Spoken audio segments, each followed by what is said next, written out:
Hello friends, তোমরা সবাই কেমন আছো? আশা করি সবাই ভালো আছো, আর আমিও অনেক ভালো আছি। দেখো, আমরা এখন গুড়ি কুটে নিচ্ছি। আর এটা আমার বোনকে বললাম তুই অল্প গুড়িটা কোট, আর আমি এখানে অল্প অল্প করে নিয়ে ছেঁকে নিচ্ছি। আচ্ছা বন্ধুরা, তোমরা বলো তো তোমাদের বাড়িতে কিসে এগুলো কুটো? আর দেখো, আমার একটা বোন কিবা বলছিল, তাই নিয়ে সে হাসাহাসি করছিলাম আমরা দুইজনেই।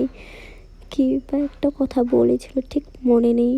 মনে থাকলে তোমাদের সাথেও শেয়ার করতাম। বলো তো আমরা চাউলের গুঁড়ো দিয়ে কী করব?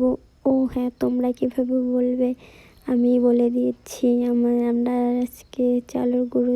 দেখো বন্ধুরা, নিচ দিয়ে আমার একটা বোন চলে গেল, ওখানে বসলো, বসে আবার একটা কিবা কথা বলছিল, সেটা নিয়েও তারপর হচ্ছে না, অল্প পরে আমি অল্প হয়ে গিয়েছিল, তারপর গামলার মধ্যে গুঁড়োর দানা দানা ভাবটা। তারপর ওকে বললাম তুই আমাকে তুলে দে। কি না, আমি হাতে ভরাবো না, তুই নাড়িয়ে নিয়ে আমি ছাঁকি দিয়ে দিয়ে দিচ্ছি।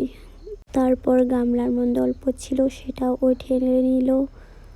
ফাইনালি আমি পিঠেগুলো ভেজে নিচ্ছি, তোমরা দেখতে থাকো। দেখো ফ্রেন্ডস, আমার পিঠেগুলো সমস্ত ভাজা হয়ে গেছে, আর দুধটাও জাল করে নিয়ে এসেছি। এখন সমস্ত পিঠেগুলো দুধের মধ্যে এক এক করে ওকে বললাম তুই অল্প হেল্প কর আমাকে। ও দিয়ে দিচ্ছিল একে একে, সমস্তগুলো দিয়ে নিচ্ছি।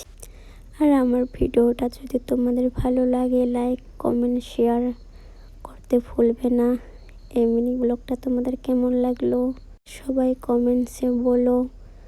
এখানে আমি রেখে দিচ্ছিলাম। তারপর ফাইনালি দেখো বন্ধুরা,